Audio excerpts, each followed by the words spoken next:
Good afternoon, everyone, and thank you, Richard, for that introduction. As Richard said, a lot of familiar faces for me. If people regularly attending the webinars that I'm presenting, it's great to see you back again, and some new ones too. This is a webinar that we've run previously. It is amended slightly because of some changes to the law, but it just, with the good attendance that we've got, does really show me of what a topical area it is. And obviously with a law change, and it's something we do have to consider. As always, those of you who've attended my webinars before, I could talk for hours on the subject, but I will spare you that and give you a half hour's overview of flexible working.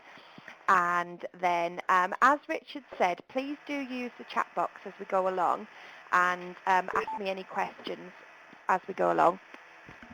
There will be time at the end, 15 minutes, if anybody wants to stay on the webinar and ask me any specific questions. I will take them at that time. We've also had a few came in when people registered for the webinar that I will address at that time. But as we go through, please do make a note or post any comments. That would be great on there too. Okay, so quite standard at the beginning. Those of you who know me before, I'm an HR consultant by trade. I have an MA in HRM and CIPD qualified. I run a consultancy practice at the moment, Red Elephant HR. And I also run a training company, the Business Springboard, with my colleague Nigel Gorski. And we specialise in management leadership development, but it's really significantly about making change to organisations in these areas and some soft skills that come on there as well. Okay, and the standard copyright and disclaimer, obviously the slides do belong to the Business Springboard, and any advice given isn't specifically tailored to your individual needs. Okay, right, so what I want to talk about today, now there has obviously been changes in legislation of flexible working this year. I'm going to touch on that at the beginning because I think we need to acknowledge what it is just so we all understand where we're at with it. But this isn't a webinar solely about the changes to the law. What I want to do really is look at what flexible working is, what benefits it's going to bring you as employers, and what benefits it will bring your employees, which usually in turn makes some employer benefits. And I'm going to talk about some success stories and how we'd actually use that in the workplace. So today I say a half an hour overview, but I will touch on the law at the beginning, but I really want you to get some different thoughts, opinions of what it might mean to you. Okay, so what is flexible working? And I think that's something quite interesting at the beginning because we can have in our head what flexible working is, and when I ask a lot of people what they would consider as flexible working, some vast majority think part-time working for parents. Some people think it's flexible, log your own hours and get up to a maximum a week. It's those things, but it's more as well. But the fundamental things behind it is about achieving more of this work-life balance that we all hopefully striving for. Whether we actually achieve it or not, that's another story. I could have a big conversation with Richard about that one at the moment, I think. And it's actually being aware that everybody has different demands on their time, and that different things are different, have different importance for different people. And that's one of the drives behind the change in the law at the moment, is that how can we quite judge what is important to other people outside of work?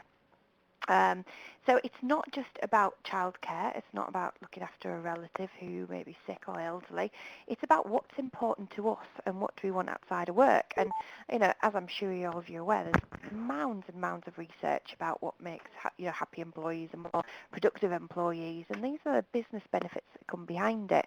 So it's about thinking about what's important to people, being aware that people have different demands on their time and energy like we do ourselves, allowing people to have some choice, and I think choice is one of the big key words in all of this. It's about choosing what we want to do and how we want to get the most out of our life overall, and that will be different for everybody. And it's knowing about how we can apply these values and not judging other people's values, because things will be important, and making choices, as I said. So it's quite broad, and it isn't just when you first look into it, think, yeah, it's about part-time working mothers or about banking up some hours during the week, but those things do fall into it as well. So as organisations, why should we look to consider it? Not just as organisations, as people really. We live in a 24/7 environment. The world doesn't stop for breath at the moment.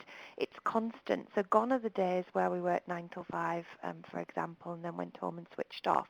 We live in an environment of instant gratification, and we want things here and now, and we want to have priorities. Now, everybody will have a view on that and have different thoughts and opinions on what that should mean. I've had some really interesting conversations with some managers as of late about young employees, and particularly I did some apprentice recruitment interviews, and some of the values that were seen by some of the young 16 to 18-year-old apprentices, and had some very interesting debates with the managers about what it should be. Well, there is no should anymore, really. People do have different values, and I say we can debate that all day of what's right and wrong. But we are finding that the younger generations are coming through, and there's a reluctance to keep this long working hours. The social and economic changes. So there's more women in the workplace, and these expectations of the younger employees, and again, a whole different story of whether that's right or wrong, but people wanting different things from their life as a whole, which includes how they manage work and how they manage home and how they manage outside activities. There's also those technology advancements which have had a massive bearing on flexible working, more so on geography really, and how we need to be.